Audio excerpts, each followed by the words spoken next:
Est-ce que Luc Poirier a raison de recommander un prêt ouvert? J'ai vu passer Luc sur mes réseaux sociaux un petit peu avant Noël, puis il expliquait dans le fond qu'il y avait un renouvellement qui était dû, mais qu'il avait pris la décision de rester en prêt ouvert pour bénéficier des taux qui allaient baisser. Puis comme on le sait, en 2025, il va y avoir énormément de prêts hypothécaires qui vont arriver à échéance. Pour ceux qui avaient pris un 5 ans fixe, ça veut dire que vous aviez les taux de 2020, donc ce qui était des taux quand même assez bas comparé à aujourd'hui. Donc en gros, sa stratégie était que vous arrivez à un renouvellement, mais vous ne faites rien, donc vous allez tomber en prêt ouvert. Ce que ça veut dire, c'est que vous allez avoir un taux d'intérêt beaucoup plus élevé, normalement c'est 9, même voire 11 %, mais que vous allez pouvoir faire ce que vous voulez avec votre hypothèque sans aucune pénalité. L'objectif est que les taux sont supposés baisser d'ici la fin 2025, donc de renouveler dans un moment qui est plus opportun avec des meilleurs taux. Donc, comment j'ai fait les chiffres? En fait, on va regarder sur un horizon de 5 ans. Donc, on a un prêt de 400 000. Normalement, on dit que vous êtes dû pour renouveler, fait qu'il va rester 20 ans d'amortissement. Le scénario de base, c'est que vous renouvelez en date d'aujourd'hui. On prend un 5 ans fixe. On peut s'attendre à un taux d'à peu près 4,29. Donc, ça vous donne un paiement de 2 477 $ par mois. Puis, dans l'autre option, où on reste en prêt ouvert, en fait, vous avez un prêt de 400 000 $. J'ai pris un taux d'intérêt de 9 %.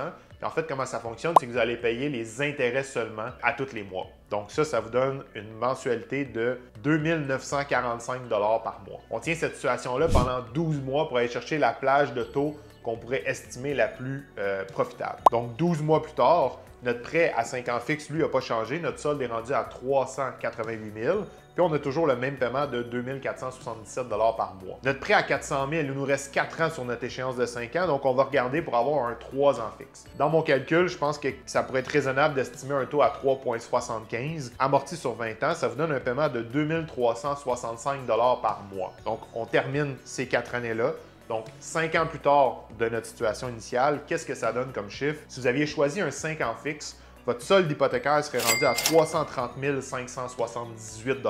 Vous auriez payé 77 915 $ en intérêt. De l'autre côté, la stratégie avec le prêt ouvert, on aurait un solde hypothécaire de 343 163 $, donc un peu plus que 13 000 $ plus haut, mais on aurait pendant les 12 premiers mois, payé 55 000 $ en intérêt pour un grand total de 90 000 $.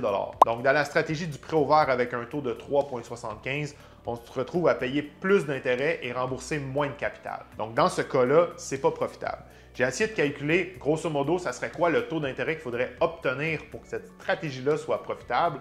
On parle d'un taux de 2,9 %. Donc, ce que ça veut dire, c'est qu'après 12 mois de prêt ouvert, il faudrait avoir un renouvellement à 2,9 % sur 4 ans fixes pour que ça vaille la peine. Donc, en résumé, je dirais que mon opinion, c'est que cette stratégie-là peut être profitable si vous avez un bon lousse dans votre budget puis vous croyez vraiment que les taux pourraient descendre si bas que ça. Puis de l'autre côté, c'est qu'il faut s'assurer avec votre banque que cette stratégie-là est faisable parce qu'il y a certains prêteurs qui ne vont pas vous permettre de tomber en prêt ouvert. Ils vont vous renouveler automatiquement. Donc, en terminant, merci à Luc pour ses idées de contenu vidéo. C'est des calculs intéressants à faire. Puis, si jamais vous avez un renouvellement prévu en 2025 puis vous voulez que je vous accompagne, écrivez-moi, ça va me faire plaisir.